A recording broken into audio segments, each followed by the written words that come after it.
service and sacrifice, and we will always have your back.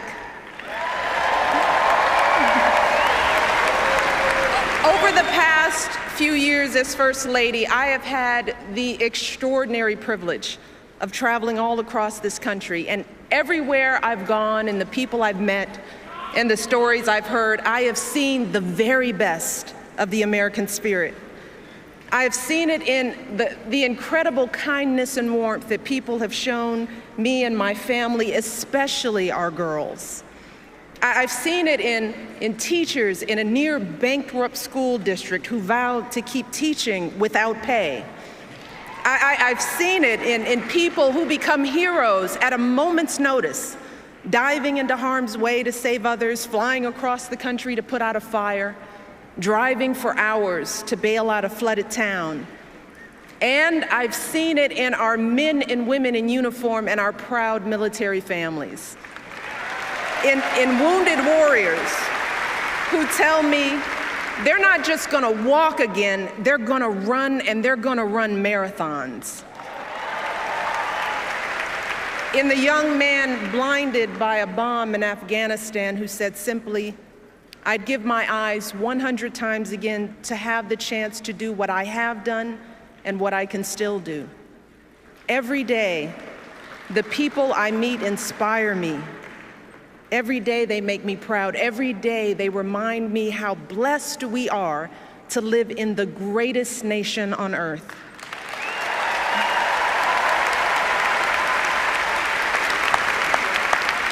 Serving as your First Lady is an honor and a privilege. But back when we first came together 4 years ago, I still had some concerns about this journey we'd begun. While I believed deeply in my husband's vision for this country, and I was certain he would make an extraordinary president, like any mother, I was worried about what it would mean for our girls if he got that chance. Now, how would we keep them grounded under the glare of the national spotlight? How would they feel being uprooted from their school, their friends, and the only home they'd ever known? See, our life before moving to Washington was filled with simple joys.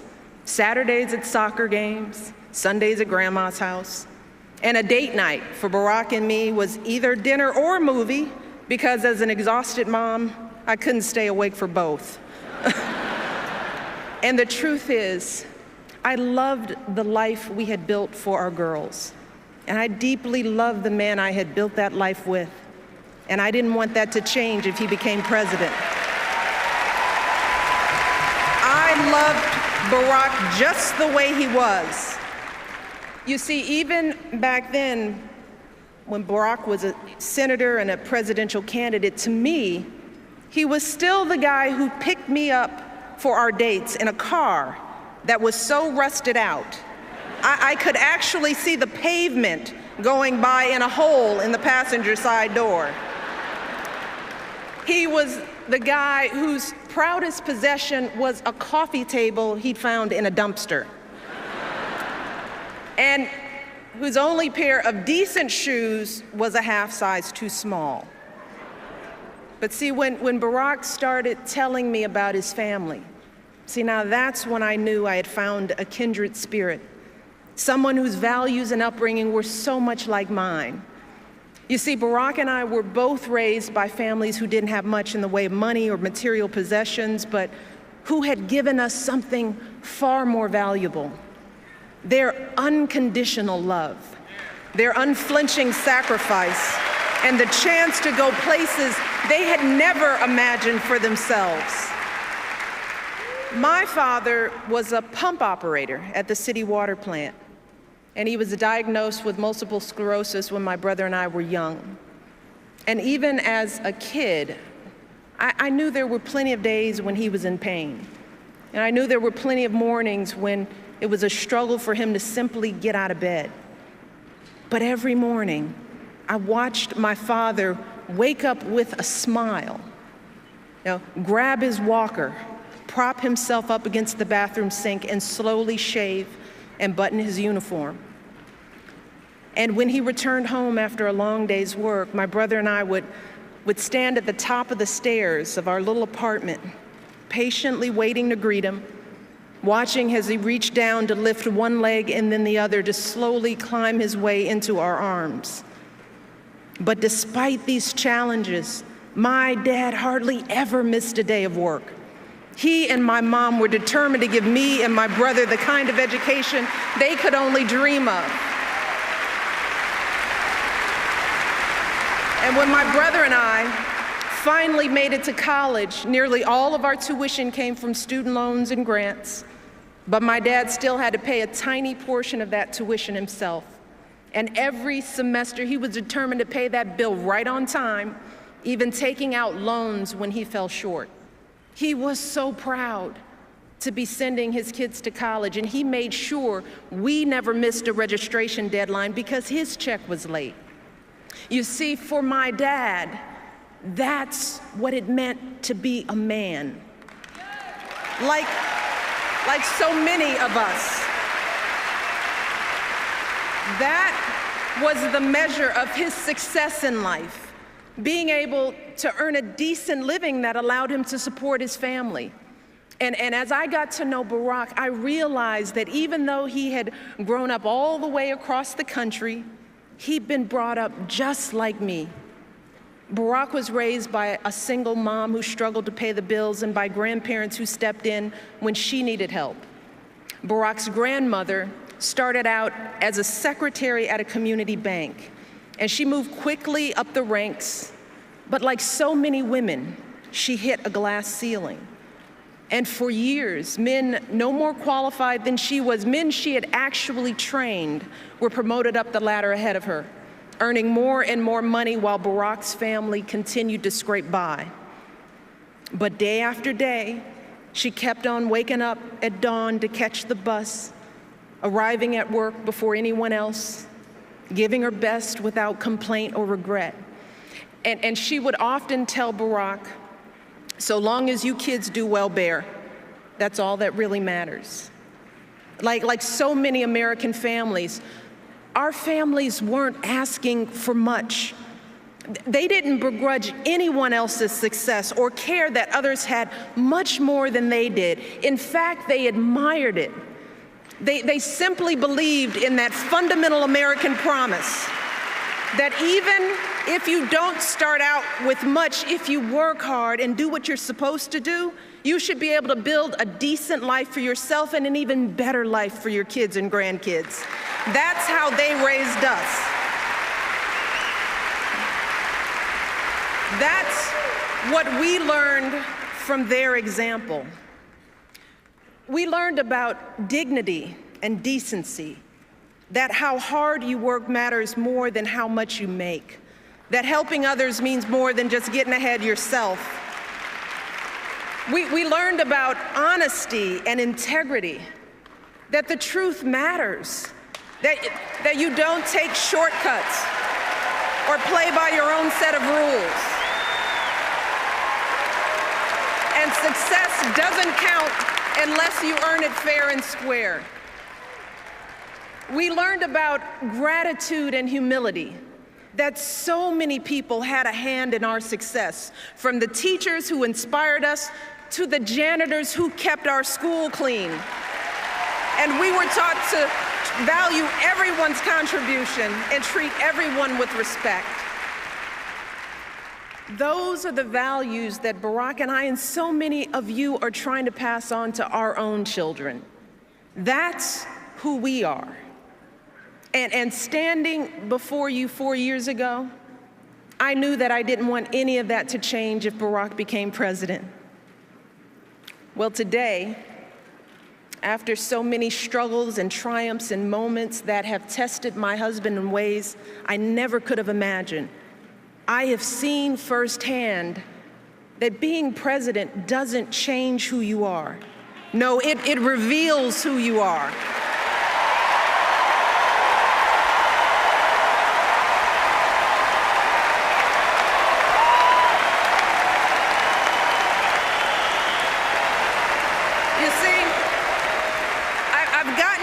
To see up close and personal what being president really looks like. And I've seen how the issues that come across a president's desk are always the hard ones. You know, the problems where no amount of data or numbers will get you to the right answer. The judgment calls where the stakes are so high and there is no margin for error. And as president, you're going to get all kinds of advice from all kinds of people. But at the end of the day, when it comes time to make that decision as president, all you have to guide you are your values and your vision and the life experiences that make you who you are.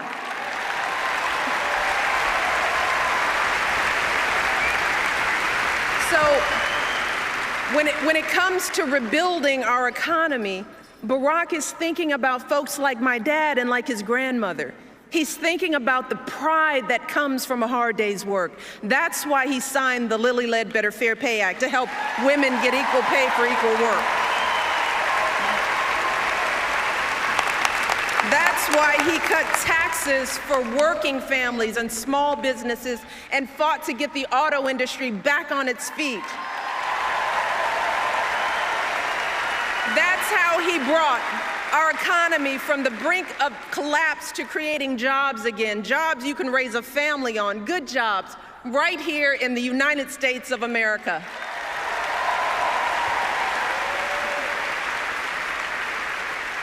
When it comes to the health of our families, Barack refused to listen to all those folks who told him to leave health reform for another day, another president. He didn't care whether it was the easy thing to do politically. No, that's not how he was raised. He cared that it was the right thing to do.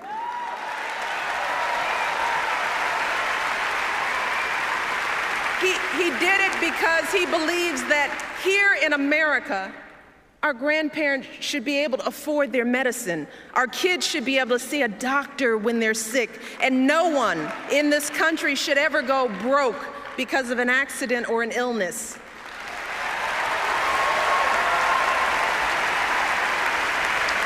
And he believes that women are more than capable of making our own choices about our bodies and our health care. That's what my husband stands for.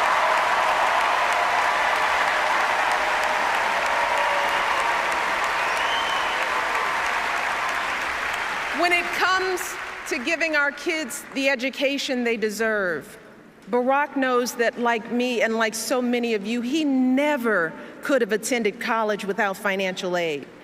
And believe it or not, when we were first married, our combined monthly student loan bill was actually higher than our mortgage.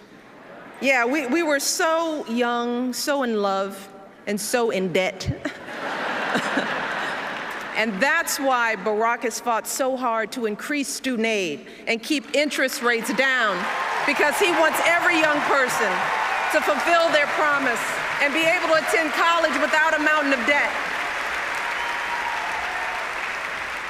So in the end, for Barack, these issues aren't political. They're personal, because Barack knows what it means when a family struggles. He knows what it means to want something more for your kids and grandkids. Barack knows the American dream because he's lived it. And he wants everyone in this country, everyone, to have the same opportunity, no matter who we are or where we're from or what we look like or who we love.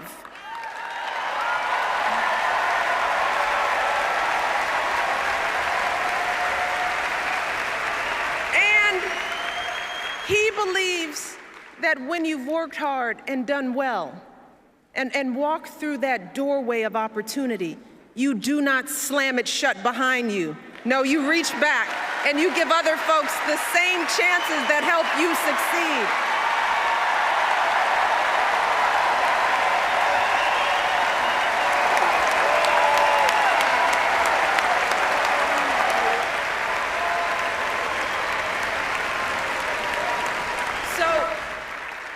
When people ask me whether being in the White House has changed my husband, I can honestly say that when it comes to his character and his convictions and his heart, Barack Obama is still the same man I fell in love with all those years ago.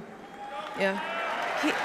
He's the same man who started his career by turning down high-paying jobs and instead working in struggling neighborhoods where a steel plant had shut down, fighting to rebuild those communities and get folks back to work. Because for Barack, success isn't about how much money you make, it's about the difference you make in people's lives.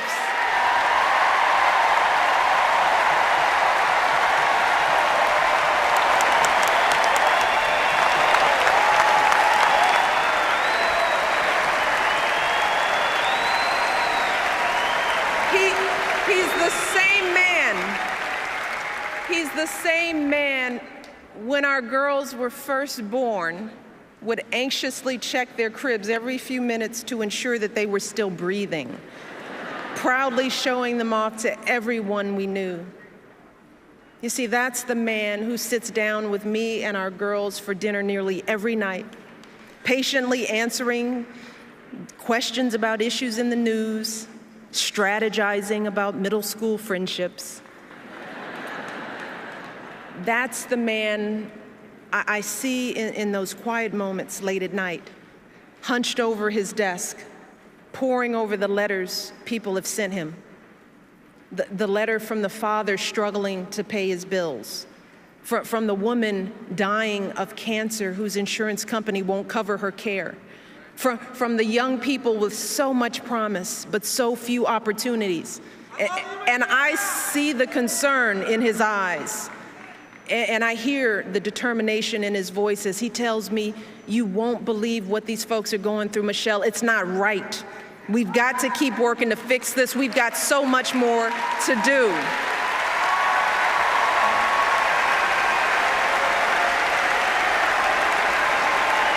I see how those stories